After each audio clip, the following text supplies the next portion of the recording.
रूही नहार की नर्स बनकर आई घर वापस। तभी रूही को जिंदा देखकर नहार ने रूही को लगा लिया गले और नहार रूही ने मिलकर सभी के सामने दिखा दिया दादी और रोली का असली चेहरा।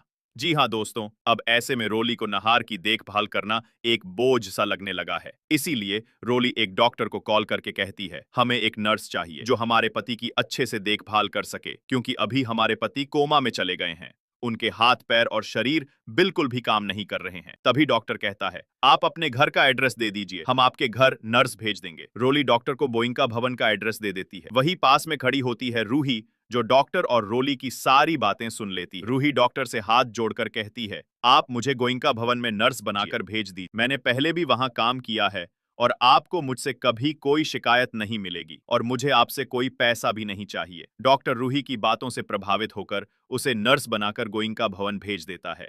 रूही घर वापस आकर अपने चेहरे को पूरे परिवार से छुपाती है ताकि किसी को भी ये ना पता चले कि रूही वापस आ गई है। वो हमेशा अपने चेहरे पर मास्क लगाए रखती है और बूढ़ी नर्स बनने के लिए विशेष मेकअप कर लेती है, जिससे किसी को भी उस पर शक नहीं होता। रूही आसानी से अपने नहार जी की सेवा करती रहती है। अगर वो चाहे तो उसी समय दादी, रोली और सोनी का भांडा फोड़ सकती है, लेकिन वो ऐसा नहीं करती क्योंकि रूही चाहती है कि सबसे पहले नहार पूरी तरह ठीक हो जाए, उसके बाद ही वो सच सामने लाए। दूसरी तरफ जब भी रूही नहार के पास आती है, उसके शरीर में एक अलग सी ऊर्जा आ जाती है। नहार के हाथ पैर हिलने लगते हैं, लेकिन वो पूरी तरह ठीक नहीं हो पाता।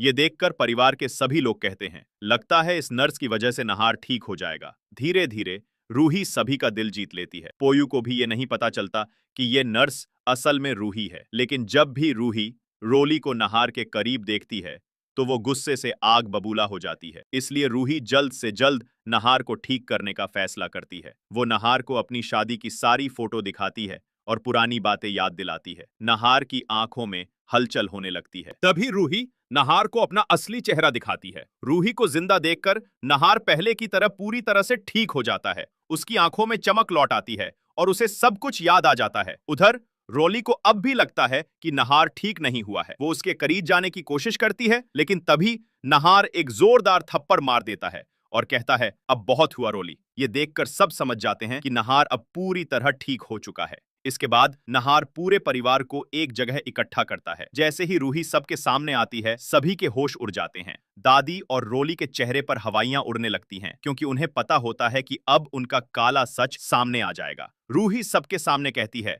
रोली ने कार मैकेनिक के कपड़े पहनकर मेरी कार के ब्रेक से छेड़छाड़ की थी। इसी कारण मेरी कार का एक्सीडेंट हुआ और मैं मरी हुई समझी गई। नहार जी सदमे में चले गए थे। यही नहीं, दादी और छोटी माँ यानी सोनी ने समर और जूही के फर्जी तलाक के पेपर बनवाए ताकि जूही को घर से बाहर किया जा सके, और रोली ने तो मुझे जान से मारने की भी कोशिश। रूही की यह बात सुनकर दादी, रोली और सोनी का पूरा सच सभी के सामने आ जाता है। नहार तुरंत पुलिस को फोन करता है। पुलिस आती है और रोली को हथकड़ी लगाकर जेल ले जाती है, लेकिन नहार दादी और सोनी को जेल नहीं भेजता। वो कहता है, तुम्हें तुम्हारी सजा मैं खुद दूंगा। दादी और सोनी हाथ जोड़कर नहार और रूही के सामने गिड़गिड़ाने लगती, हमें माफ कर दो बेटा, हमने लालच में आकर बहुत बड़ी गलती। लेकिन इस बार रूही भी कह देती है, नहीं दादी, इस बार माफी नहीं मिलेगी। नहार, समर और रूही मिलकर दादी और सोनी को घर से धक्के मारकर बाहर निकाल देते हैं। इसके बाद नहार, रूही